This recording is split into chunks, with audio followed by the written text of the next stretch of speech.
Welcome to the Embodiment Matters podcast with me, Erin Giesemann Rabke, and my husband, Carl Rabke. Embodiment Matters is an ongoing, rich conversation about what it really means to be embodied and why and how embodiment matters so much in our daily lives and in our modern world.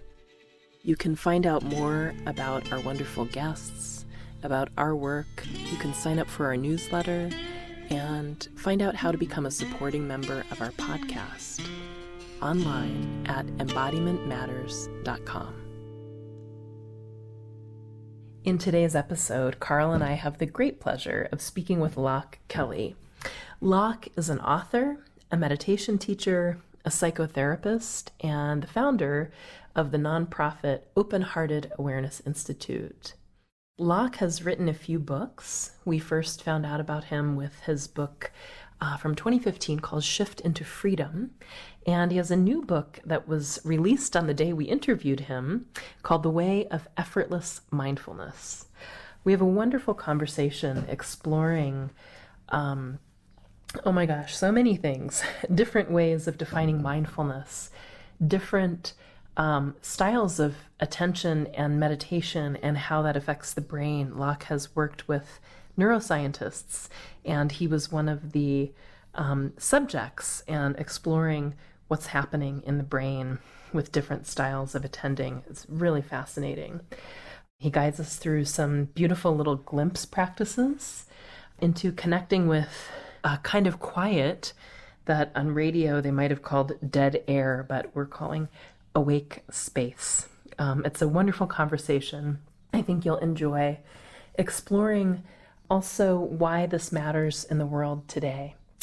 You can find out more about Loch at his website, Loch Kelly, LOCHKELLY.org, and check out his books and his many other offerings. Enjoy the episode.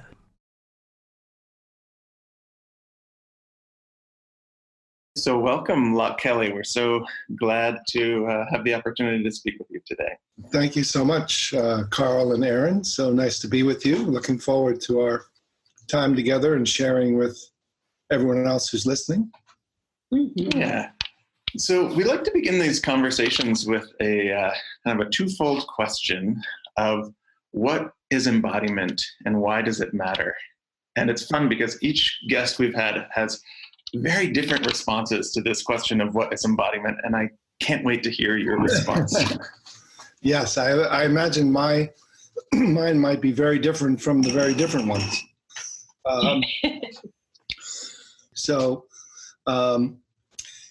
This is the unique thing about what I've been exploring in this effortless mindfulness is I think initially I felt embodiment was being more in my body. And now I think simply it's almost being more infinitely connected to the source or the field, which is equally outside and within, which actually allows me to feel my body more from within and simultaneously feel interconnected with everybody. So embodiment is almost feeling like I'm nobody, everybody, and experiencing my body, physical body from within as kind of an effervescent, multidimensional, universal and particular body. Mm-hmm. I really love that. And I feel like I relate to that experience of what started as, for us too, being somatic educators as we are, about really getting present to this right here, then ends up opening up into connectedness. I love the way you say that. I wonder if you could say a little bit about effortless mindfulness. Yeah. So, and I'll stay with this theme of embodiment. Starting as you did with, from childhood, I was very much connected to my physical body. I was kind of a natural athlete, so I loved playing, I loved running, I loved jumping, I loved playing sports and tag and anything that anybody, as soon as I got out of the house, I was like, let's go, and running around. And certainly felt, I think as a kid, more of what I'm talking about now.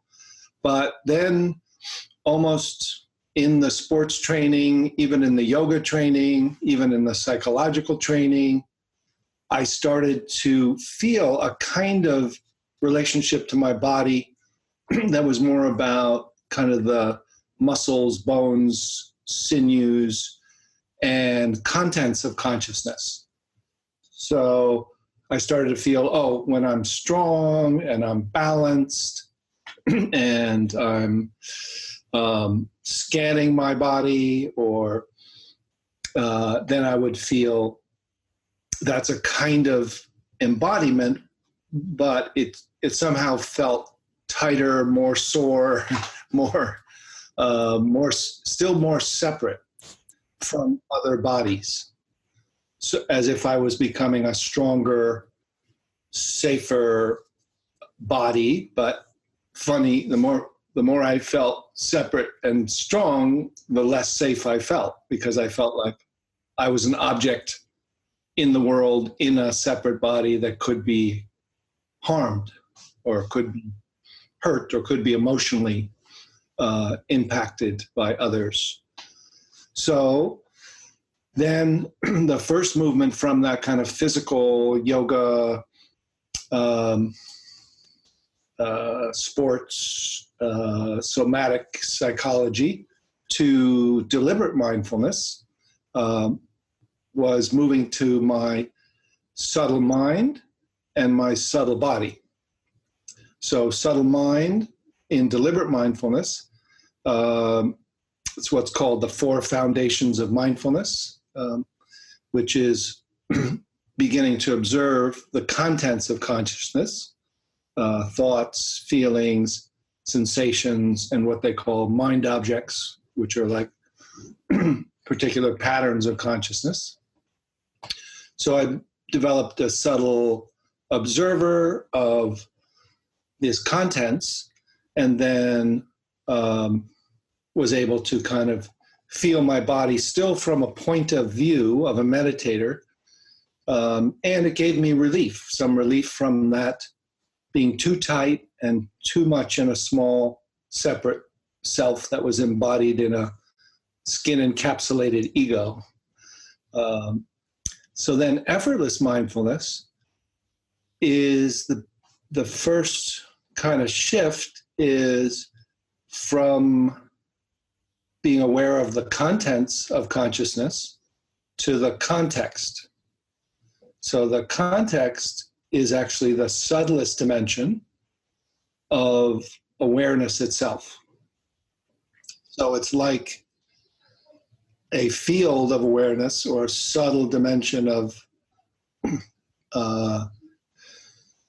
formless, infinite, the feeling of a quantum field or pure awareness, or the space within an atom. So 99.9% of our actual body is made of space. And so the key with effortless mindfulness is to be aware of that space, then to be curious about whether that space is actually awake, and then to actually be aware from that space, not only of the content, but primarily of the awake space as the subject and object, which is both inside and out, and is kind of naturally interconnected in a kind of unity consciousness, which unusually at first is kind of disorienting, goes from kind of a ego orientation to a mindful witness orientation to a disorientation to this kind of ground of being feeling that feels actually safer by being infinite and so here. I want to say I can relate to everything you're saying because I have experience of this, making the whole journey you're describing. And I'm also wondering about if people are listening who don't have experience or are like, what are you talking about? Unity consciousness, blah, blah, would you be willing to guide a short glimpse practice? So we can have an experience of what you're talking about? Sure. Yeah. So there's a few ways to do it. And, as you say, Aaron, it's not about the words or the philosophy. I mean, we're here talking and listening to each other, but in some ways, everything is a pointer to directly experiencing a way of shifting. So my interest is more about how to do it. Yeah. And that's a lot of what my teaching and books are about is been really interested in, okay, let's break it down. Let's make it simple. Let's find the experiential way for different kinds of learners to shift from the current habit to the gap to the new orientation, the new awake consciousness. And the key premise of this particular effortless mindfulness approach is that the multidimensional awake consciousness is already here within us and as us. So it doesn't need to be developed or created, or we don't need to become Olympic athletes of meditation, that we can literally find ways to glimpse this loving, interconnected presence. And we can call it whatever we want when we're there, and we don't have to use any words even, but how to feel this, not just think about it or know it. And so the primary obstacle is a habit pattern that I feel is kind of developmentally a pattern that just we can continue to develop beyond it. But we have to kind of feel that it's become kind of a evolutionary and developmental feeling that there's a small, and everyone can kind of try this now, and then we'll go into a glimpse. It's a question of where are you aware from? Yeah. So, the famous inquiries are, who am I? And then Adyashanti says he likes, what am I? And I like, where am I? So to feel now, where are you aware from? Where are you aware of your breath from? Where are you aware of the space in the room from? Where are you aware of your knee from? So not what are you aware of, which is kind of the deliberate mindfulness. Oh, I'm aware of my breath. So if you're aware of your breath, where are you aware of your breath from? Just, kind of innocently. And most people feel that there's a small, separate location of self behind their eyes, looking out of their eyes, or looking down from a tower at their breath. So just feeling that little patterning of thought going to thought, creating I think, therefore I am feeling. And just notice that little construction of a self is our norm. And the interesting thing is that in Buddhism, the word for suffering, dukkha, is often translated as perpetual dissatisfaction. So this little mini-me of thought-based knowing that's located in our head usually, or sometimes in our whole body, or kind of in our emotional chest and head, is trying to solve the problem of satisfaction. Mm-hmm. But it's made of thought, so it's trying to become somebody or figure out, what do I do? But it can't ever satisfy itself because it's a pattern, and there's nothing for it to get, and nothing for it to eat, and nothing for it to relax, because it keeps going back to the same problem solving of identity. Yeah. Mm-hmm. Mm-hmm. So I think people can follow that. So here's a simple glimpse. And when I ask this question about problems, it's not about a spiritual bypass of going beyond all problems. It's about what's here if this problem of identity can relax. Mm-hmm. So simply, everyone who's listening can just inquire, ask yourself this question, and then look to what's aware, where you're aware from when this shifts, rather than what you're aware of. So the simple inquiry is, what's here now when there's no problem to solve? Mm-hmm. So when you don't go to thought to know, and don't go to sleep to rest, Mm-hmm. and don't look to objects, but look to or feel down and back to what's aware, where you're aware from, what's here now, when there's no problem to solve. Mm-hmm. And then curiously, yes, so where is that awareness embodied? Using the body, what's its spatial quality, its dimensionality? If you're not aware from that point of view in your head, if that's relaxed, where is your awareness body? Where is your inner and outer? Is there a difference between inner and outer on the level of awareness and even energy?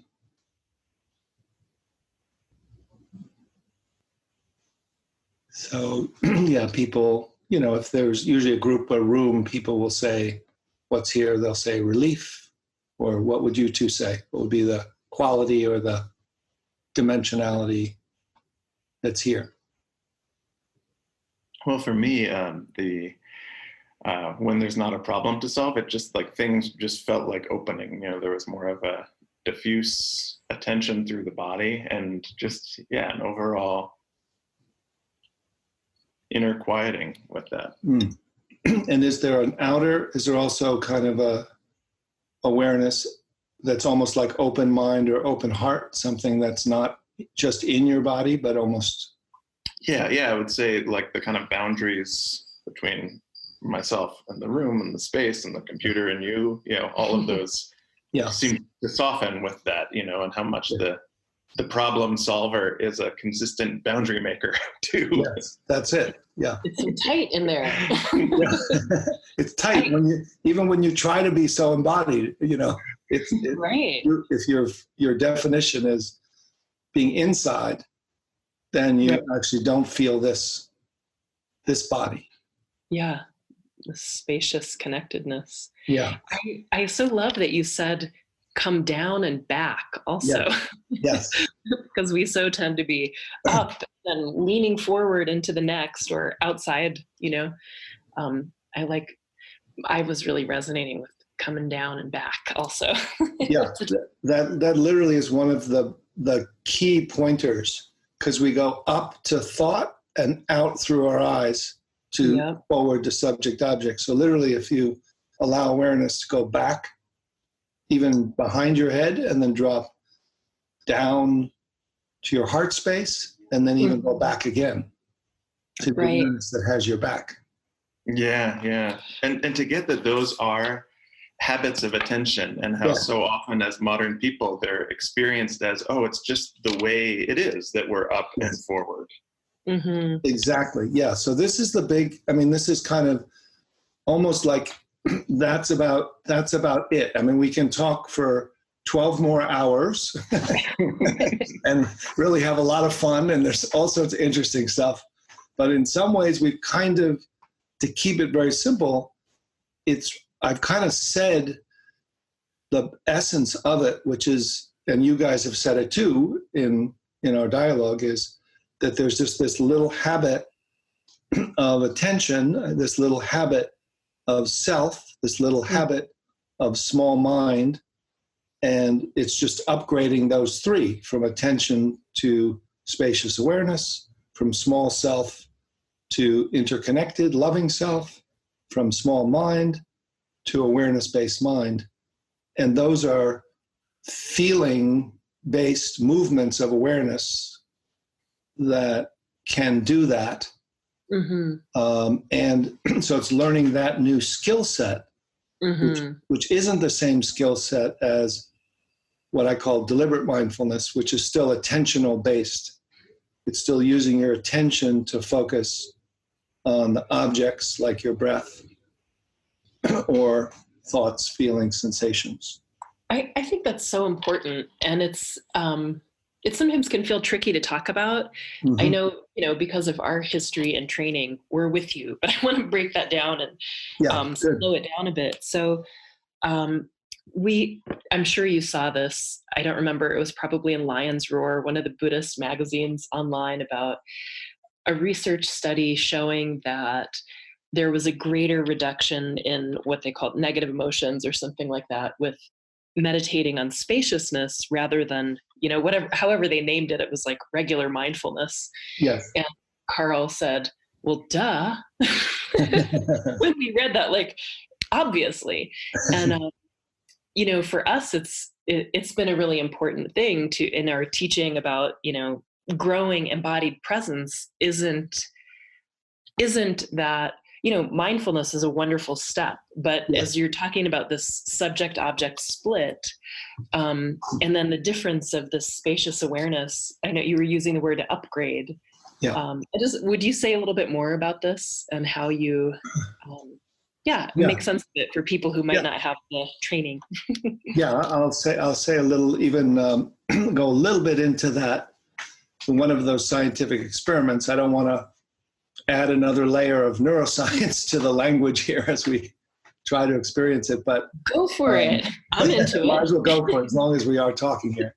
And it is a big thing. So I was actually a subject, one of the lab rats, and in a study comparing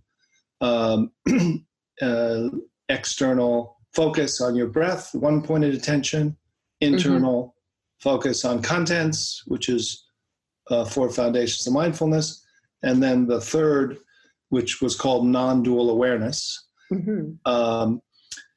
which is spacious awareness. And what they found is that there's a patterning in our brain called the default mode network of the brain.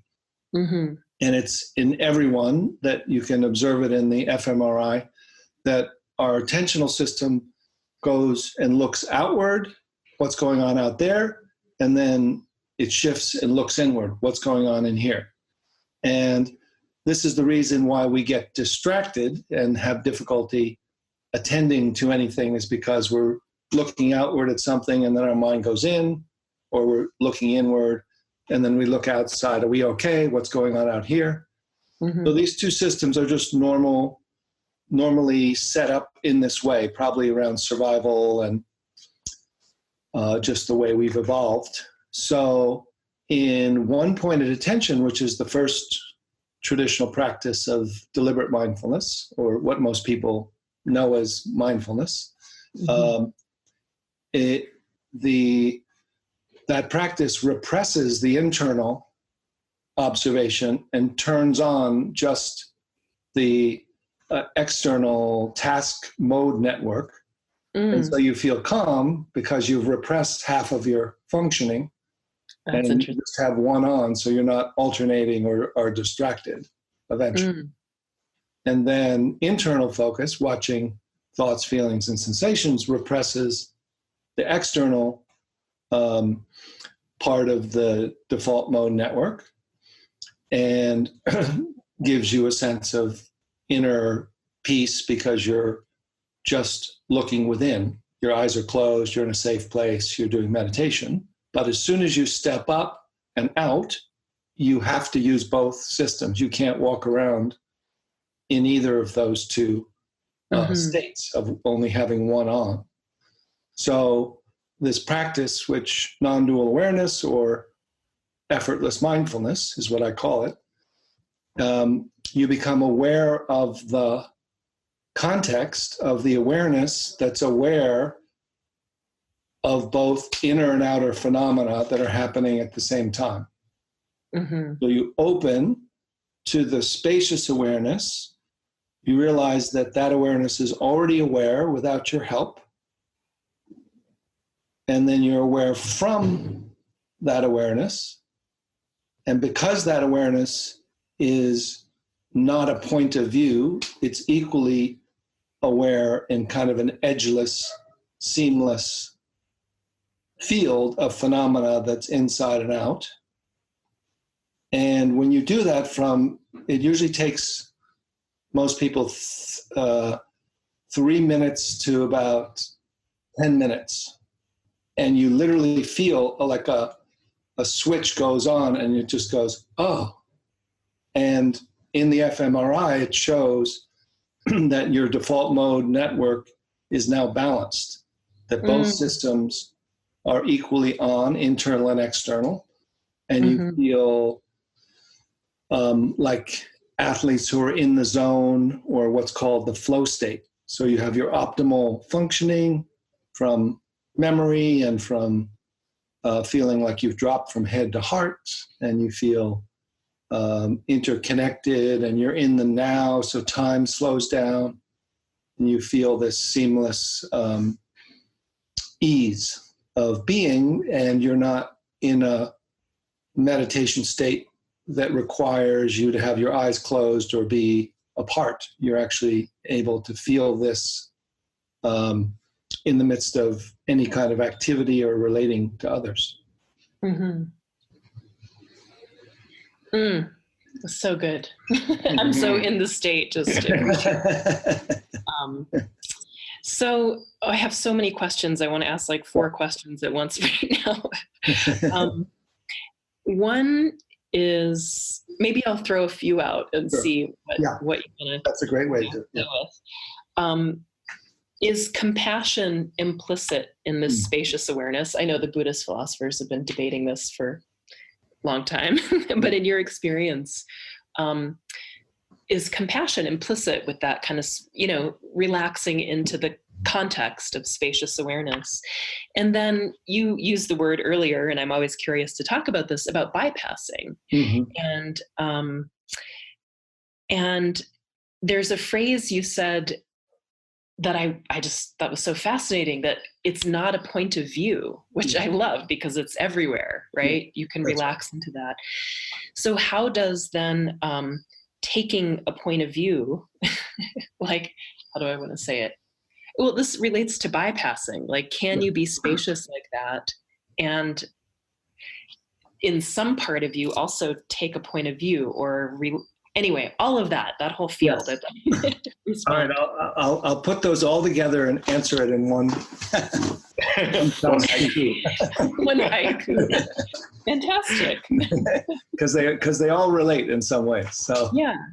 So in some ways, as I was talking about in the beginning, it's almost like these habits of consciousness we're trained in, both from culture and from our educational system. And some of it is very necessary. Like, we do have to learn how to distinguish, don't cross the street when it's a red light, understand it's a green light, and process that information. Then we train our socialization and we train our, share well with others. There's another person, it's their turn. so we're learning this subject-object training, moving from dependency as an infant. We develop this kind of separation, independence. And now, then we learned deliberate mindfulness, which is noticing that thoughts, feelings, and sensations, even if they say, I don't want to do that, that's a part of us that's saying that, or those are just thoughts that are coming and going. I don't want to do that. And there's an observing mindful witness that can see, oh, that's just a thought. That doesn't mean that I don't want to do that. That means a part of me doesn't want to do that, or that's a thought that now let me decide what to do from a subtler mind or higher self. And then the next move is, I use the word non-dual. So there's a whole group of people that practice yoga. There's a whole group of people that practice mindfulness, deliberate mindfulness. There's a whole group of people that practice non-dual awareness. And some of them can, what I think is, stop at pure awareness, as if there's nobody here named Loch. There's just this pure awareness, and I'm the pure awareness. That's who I am. And everything else is just phenomena that comes and goes. So I'm just going to hang out at this awareness. And then climate change, grocery store, things will just end up in my cart. And that I think this is a stage, but it's also could be a perspective or a type of spiritual practice. That feels very neutral. So you went from a dualistic thinker to, they call non-dual awareness, but actually there's still a dualism, because there's awareness and then there's whatever relative reality is happening of walking around. So it's like you're the awareness and then there's thoughts, feelings, sensations. So from there's not love, there's kind of and if you keep going out, you could do spiritual bypass. You could say, oh, there's only the infinite. And that's where some of the acting out can come from. Some of the gurus and teachers and others who kind of say everything is play and everything is lila, or, that we're already free and we're beyond ethics and that kind of thing. But you're also feel like you're still a no self witness, outside, a little detached, a little neutral. So then from that pure awareness, in Buddhism, the non-dual definition is a little different than the more Advaita. The non-dual means that pure awareness is none other than relative reality. So then pure awareness, as soon as it turns back to be aware of energy, thought, hearing, it realizes, oh, that's made of this awareness. There's not really two things. And all of a sudden now you have a field of primarily awareness energy that then feels like it's an ocean of awareness that's arising as this wave of your body and other bodies. And we're all connected because we're all this ocean and we're all these unique waves. And then there's a feeling of this kind of acceptance, from neutrality to acceptance of what is, to a kind of well-being, which is kind of a relief, an okayness, a kind of safety. And then there's a kind of unconditional love and bliss that starts to arise. So you're not trying to manufacture loving kindness, that if you go deep within or go wide without and come back and include both, it seems that the reports are this kind of bodhicitta, or this loving, compassionate interconnection with everyone, is the way you see from here. But when you see from the ocean and your own unique wave, and you see everyone else, you see them as the same as you. So it's not even that you're like brothers and sisters. It's almost like, oh, we're the same. Same. And that's where the compassion comes from. And yeah, in Buddhism, they talk about the emptiness of pure awareness, but then there's emptiness and appearance, which is and they're not two. And then they talk about emptiness and bliss are not two. And so that bliss is kind of the bliss, compassion, love, juiciness that seems to be part of the boundless heart and the infinite tender human heart. And from that bigger sense of true nature or self, that's a unity, you can begin to find the healing for your traumatized parts of yourself, for those,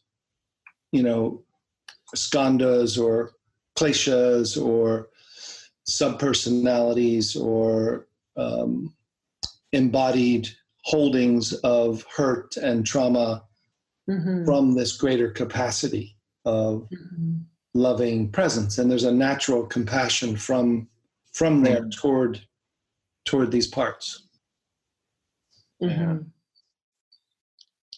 Now, Loch, I love the way that you describe, kind of these practices as not like an esoteric thing, but as a natural stage of human development.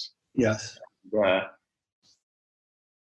How, though you've steeped in, deep practice in traditional lineages, you're teaching from a place that's not kind of lineage bound and is what do I want to say? Just sort of that everyone has access to these tools and can learn. Can you just talk a little bit about this developmental next step you see? Sure. Yeah. I mean, as you say, I think I was fortunate to kind of not be a kind of a follower and not be that interested in gurus or fundamentalist views. So I was always a little skeptical, but also, clear that there was something that was real and could be experienced in what these wisdom traditions were talking about. So I was intrigued and I was drawn to this, but I always started with, well, how are they the same as these other wisdom traditions? What are the subtlest, highest wisdom teachings, and who are the people that are really living this, and how do they do it, and what are they saying are the steps? And so I call, I'm part of the human being lineage. That's my lineage. So I feel like we're all doing the same thing, and this is really about consciousness, or whatever you want to call spirituality. And if you want to have religion or no religion, that's fine. That everyone's allowed to do what they want, but there's something essentially in this human consciousness, and I think it also relates, you can relate it to animals and eventually plants and the whole universe, but certainly the human consciousness that has all the problems is very, very related to the human species. That's always the question is, what's the feeling of it? Like I say the words, okay, are you aware of your breath and your body and just how it is now, and what if you just didn't change it? You're aware if you were tired or comfortable or uncomfortable or in pain, and then can you be aware of what's aware of your body? And can you notice that what's aware isn't coming from one area,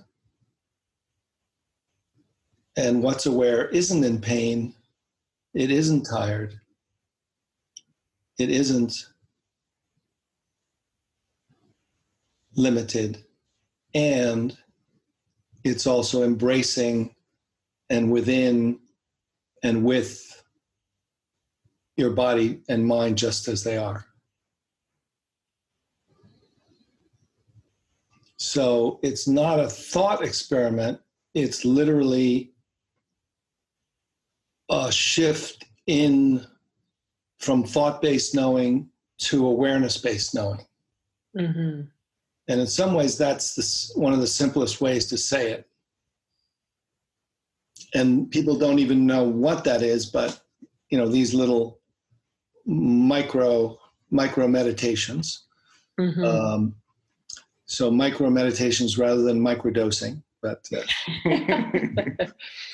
to get the same effects, with less side effects. Really have to kind of have this felt sense definition of, all right, how is attention different than awake awareness? Mm-hmm. How is it to look from a mindful point of view, which is like a meditator that gives you relief to watch your thoughts, feelings, and sensations come and go? And then what's it like if you were to turn your awareness around, and who's behind the camera of the mindful meditator? Mm-hmm. What's that's aware of that watcher? Mm-hmm. Where's that located? And is it both outside and within, so you don't feel like you're going out of your body or dissociating? You're literally just going subtler. Mm-hmm. To a subtle dimension that's in your atoms and in the atoms of the person in front of you, or the computer in front of you, or whatever it is, so that you start to feel this interconnected ground of awareness-based, open-hearted presence that is intelligent and doesn't need to refer to thought to know. Almost like you're the way you're on a bicycle, riding a bicycle. And if I were to say, well, how do you know you're balancing? How do you know you're balancing? Mm-hmm. Could go to your head, but what if you just went to the feel of it? Mm-hmm. So so it's there's just a few little new, it's like a new upgrade. So getting back to Carl, that it's this upgrade from thought-based knowing to awareness-based knowing, and really seeing that it isn't about attention. That actually I find that sometimes people who have trained their attention and are really good at yoga or mindfulness have a harder time initially, because they're trying to use attention to know awareness, and attention can't know awareness. Right. Yeah. So I love this conversation. I was thinking earlier when you were asking the questions and we were quietly abiding, I thought on radio they would call this dead air, but we got to call it a live air. Spacious quiet, which is endangered in the world. We call it awake space, right? Yeah. Awake space is much better than dead air, right? So, we have a history in the Tibetan Buddhist lineage, and so with Dzogchen and Mahamudra, that's part of our training. And I know in that tradition, historically, the teachings that you're talking about, this, direct introduction or pointing out instructions to this awake awareness, this spaciousness that's always there, are often held really secretly. Yes. And as if there's I remember, I feel much more relaxed about it now. I don't know, maybe dangerously so, but it used to be like, oh my God, I would feel like I'm going to be struck by lightning if I talk about this in front of people who aren't ready for it. And I've actually noticed some of my teachers changing their way over the last 25 years to be more like, hey, we need this now.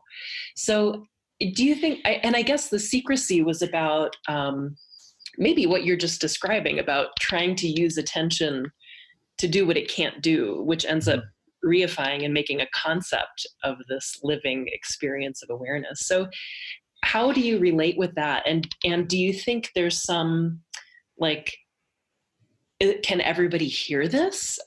Do we need to do something to be ready for it? Is it dangerous in some way? How do you relate to that whole thing?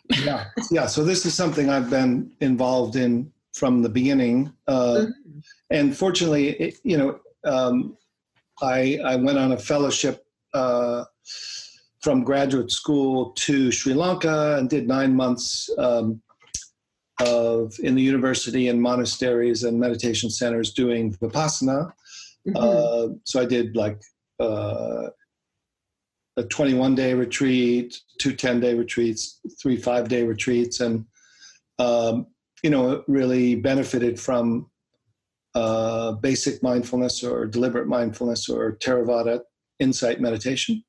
Then I went up and ended up in Nepal with Tulku Urgyen Rinpoche, who's a well-known... He was my teacher too. Yeah? Oh, yeah. Yeah. And on the first day, I was there in a small room in Nagi Gampa. I know that room. He gave a little talk and then a little pointing out instruction. And in 3 minutes, I felt the same way I had at the end of the 21-day retreat, except better because my eyes were open and I was crying and laughing and talking to people from the state and walking around afterwards in the stateless state, because I realized, oh, it's not a state. Everything else is a state. I've returned to the natural condition. This is why they call it true nature.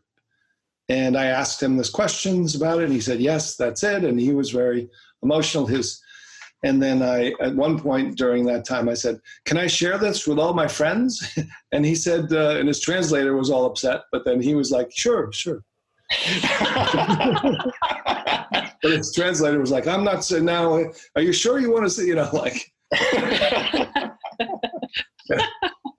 He was just, so he was giving it freely. So I got an early lesson, and I had similar instructions from a Taoist teacher before then, who had taught me the secret of the golden flower, which is similar, which is basically turning the light of awareness around, which is similar. So, and I had experiences like that there. So I felt like I was in the wisdom tradition and would always, talk to people. And so I think my experience is now that I think there's something that a lot of this was taught to young kids. So they wanted them to make sure they had the basics of developmental psychology so they wouldn't misunderstand these pointing out instructions. So that's probably the good reason. And then I think there's some other reasons, which are basically that, like, the Catholic Church in the Middle Ages, there's something about the religious quality that they're trying to keep it in-house, and you have to join the club, and only after you've done fully in the club can you get the instructions, and only those priesthood can give the instructions. So there's something that's a little bit, having studied 3 years at Union Theological, the history of religion, I think there's some of that going on. And I've talked to, Tibetan monks and lamas about it, and they laugh and say, yes, of course, because they all fought with each other about which is the true way, and the Kagyus and the Nyingmas, and, they were always. And I think also, there's also prophecies that says this is the time of Dzogchen. The Bonpo are now saying basically we've got to give this out right now because it's so needed. And there's also that I think it's more dangerous to not give these instructions out now than to give them out. So that's my bottom line. Right now, I feel like I'm from I've checked it out with all my teachers. I don't feel there's any problem or samaya or anything. But I feel like it's time, and this is a human being lineage, and it's so needed, and that absolutely adults and even kids who have this Western training, education, have developed attentional skills by, the second grade, practically. Mm-hmm. So they're able, 8 out of 10 people in an hour and a half on average can get one of these glimpse practices and have a taste of their true nature. Yeah. And Tolkien Rinpoche used to say, short glimpses repeated many times, right? Yeah, so that's that's definitely the style that I use. Mm-hmm. I love that.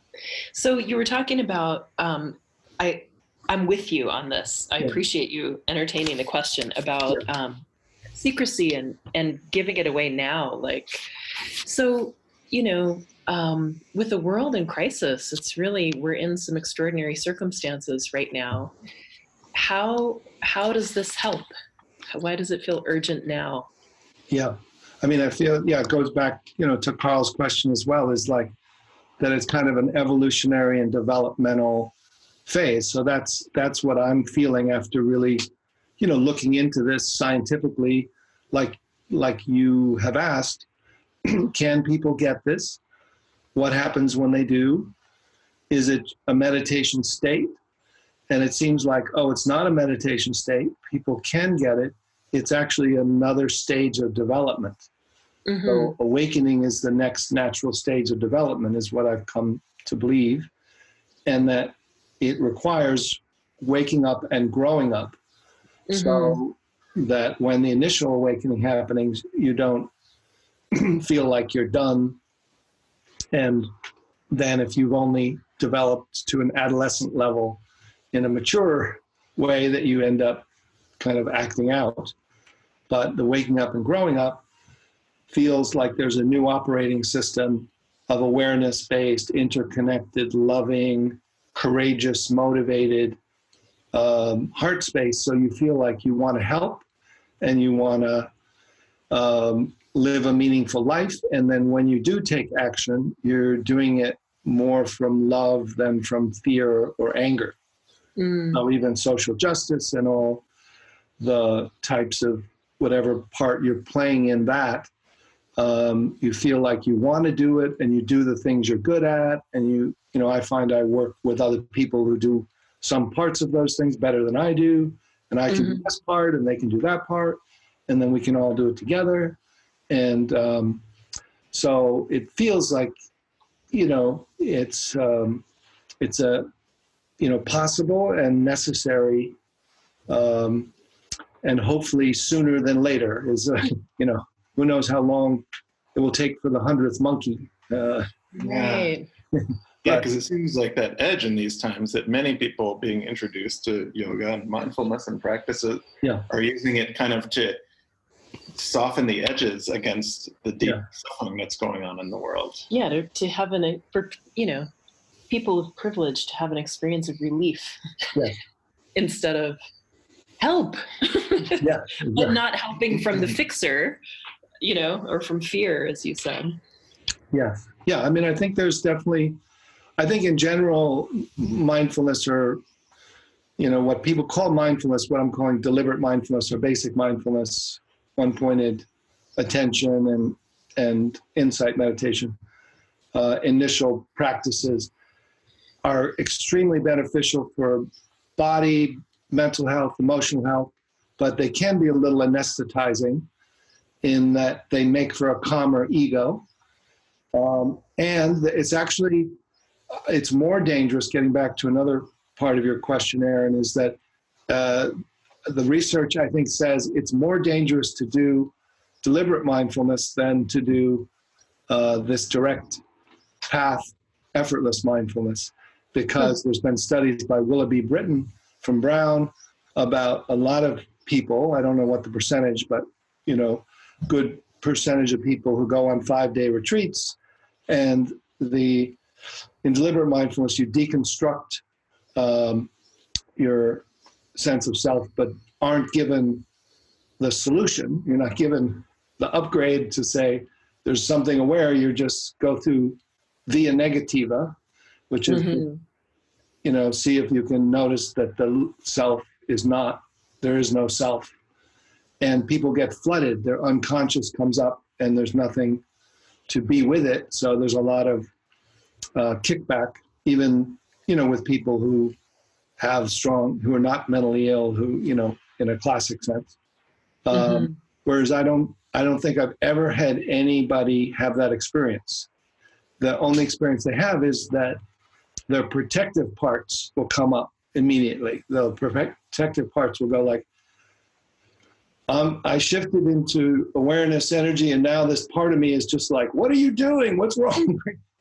Right. Don't do this. I think you just went out of your mind. I don't understand. Are you sure this is safe? So there'll be a little, system one will set off the car alarms, and you just have to work. So, part of my method is to include psychology, and a particular kind of psychology that works from the true nature, or open-hearted awareness, or self with a capital S, no self, to feel when you shift out, you don't stop in the gap of no self, that you go immediately and directly to the feeling of the awareness-based, embodied, open-hearted presence, from which you can be aware of parts of yourself that feel hurt or worried or scared or angry or protective, and you can be with them from a greater capacity. And that's kind of part of the effortless mindfulness, is we're not just watching thoughts, feelings, and sensations, or deconstructing consciousness into planning mind and thinking mind, that we really feel like there are parts of us that come up that are kind of have been stuck in certain protective age constructions, or body-based fear or protective hurt, traumatized areas that can be unburdened from this larger, more interconnected sense of loving awareness. And so this effortless part is like the little effort to notice you can relax into that greater context. Yes. Yeah. So effortless doesn't mean there's no effort. It's not like instant coffee or something. Or instant enlightenment, or it's that you shift, so it's less effort. Yeah. If you have awareness do the moving, so the doer or the ego or the meditator is not actually shifting.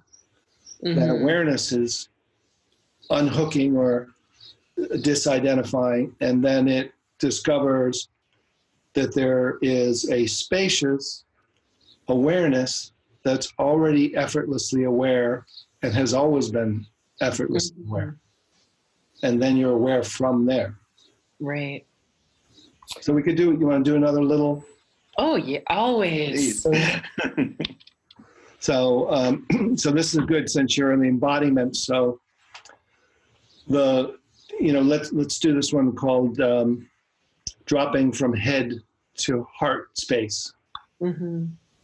So this has a little of this this movement of the curious thing about this type of inquiry that I do, which is in some ways there's the direct path traditions tend to have two primary ways of proceeding. One is what I call the resting method, or the do nothing method. And the other is the inquiry method, or the looking method, or the shifting of awareness method. So the resting method or the inquiry method. So the resting method is just sit, do nothing, don't judge, don't analyze. The Zen saying is muddy water, let stand, becomes clear. Mm-hmm. Yeah, so that's the resting.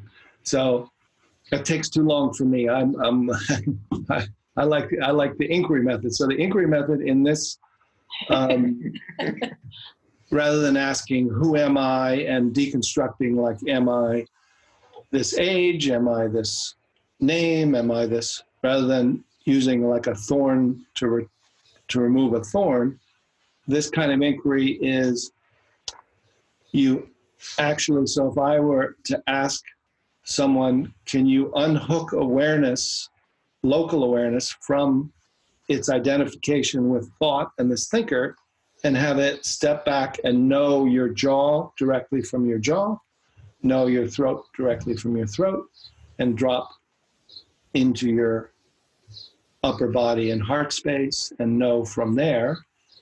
I'm not talking to you, the doer. I'm not talking to you, the ego. I'm not talking to you, the meditator or the spiritual person. Mm-hmm. I'm talking to you, the awake awareness itself. To you, the awake, the one whose premise is you're already awake. Mm-hmm. Asking that awareness to move itself. Mm-hmm. So this is, and obviously you don't know how you're going to do that, but curiously, you just see, as we do it now, just notice curiously, like, oh, something's moving. I don't know what that is, but it's dropping and it's knowing. Mm-hmm. Oh, that's unusual. So let's try that. So we're going to do this unhooking of awareness, which is kind of like that word, identified or attached. We're identified or we're attached. That it's not that we're identified or attached, it's that awareness is identified or attached to thought, to the thinker. And awareness, local awareness, as a small focuser, can unhook and know from the spacious awareness or from the inner body, which is what we're going to do now. So simply start by feeling that normal or usual habit of consciousness, which is that you're listening to me, and now just be aware of your breath, which kind of just settles you in. Just be aware of your breath. And now notice, where are you aware of your breath from after a minute or so?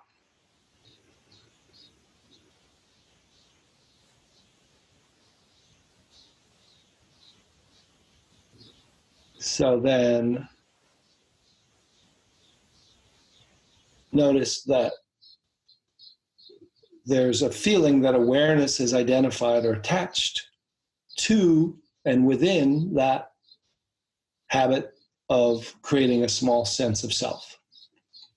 So just somehow see whether awareness can feel like it can step back into space to unhook, detach, open,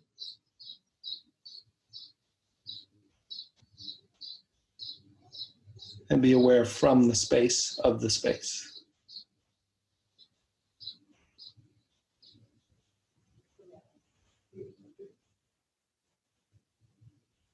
Just notice that freedom from thought-based knowing.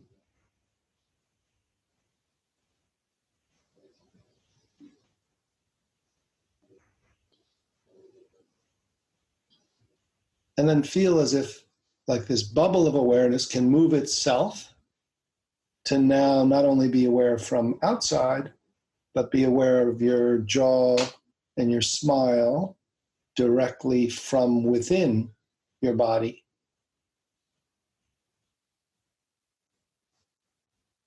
Aware of the space, the energy, and the awareness.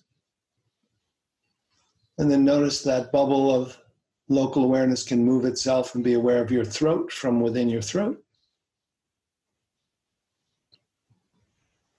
So the subject and object are happening in the same place.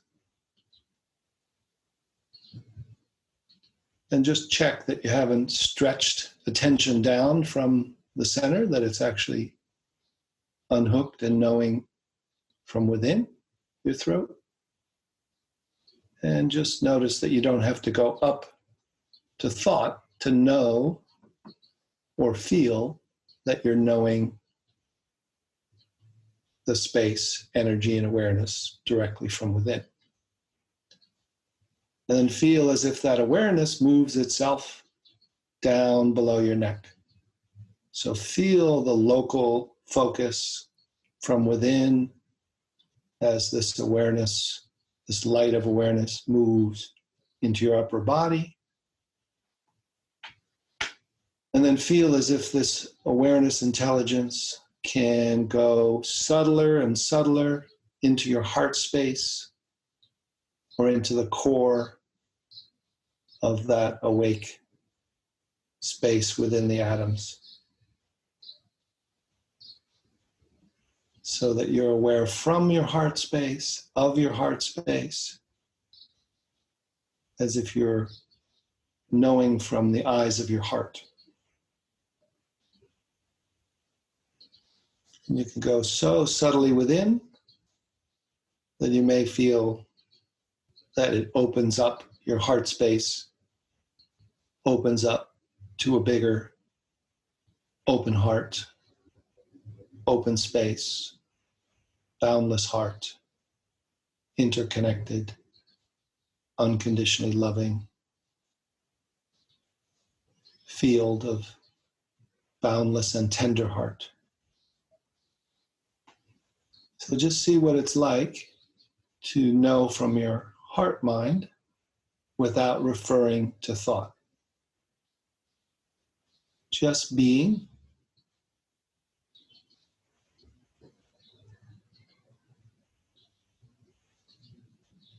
Relocating within and all around.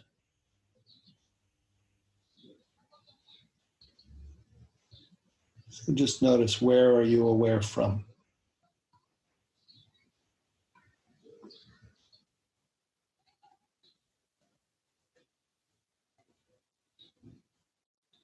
Just being aware of the awareness first before the content.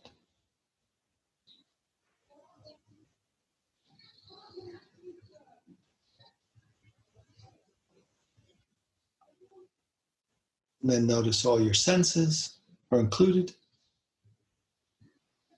Equal rights for all your senses. So even as you gently open your eyes, let them be soft and in the background so that your center remains dropped and opened, down and back and open. So you're hearing, seeing, feeling, tasting, smelling, but sensing from the heart space primarily, and from the field of interconnected, unconditional, loving intelligence. Or whatever you want to call that. Or whatever you want to call it. Yeah, how beautiful. Nice. Yeah. Oh, Locke, I feel like I could go on for 8 hours talking, glimpsing, and talking and glimpsing with you. But we're both so grateful for this opportunity to speak with you, and can't wait to read your new book, Effortless Mindfulness. Thank you. Yeah. Do you want to say anything about ways people can work with you or find you? Or, I mean, we can put links. Yeah. But yeah. Sure. Yeah. I have a website, www.effortlessmindfulness.org. And yeah, I have a new book that's out just today, actually, which is, Tuesday the 4th, but it's available whenever you hear this. Mm-hmm. It's called The Way of Effortless Mindfulness. And then I have a bunch of retreats and teachings and online events that you can find on my website. I'm going to have a retreat at the Omega Institute in July, which should be a lot of fun. It's a beautiful kind of camp for adults that is a lot of fun, a good place to do a weekend retreat. And then you can find other upcoming events, and look forward to meeting all of you in the future. Wonderful. Thank you so much. Yeah, thank you so much, Loch. Thank you so much for listening. We hope you enjoyed the conversation. If you enjoy this podcast, it's great if you want to share it with friends or post about it on social media. Also, you could make a donation to support the podcast or find out more information about our classes and offerings at our website, embodimentmatters.com.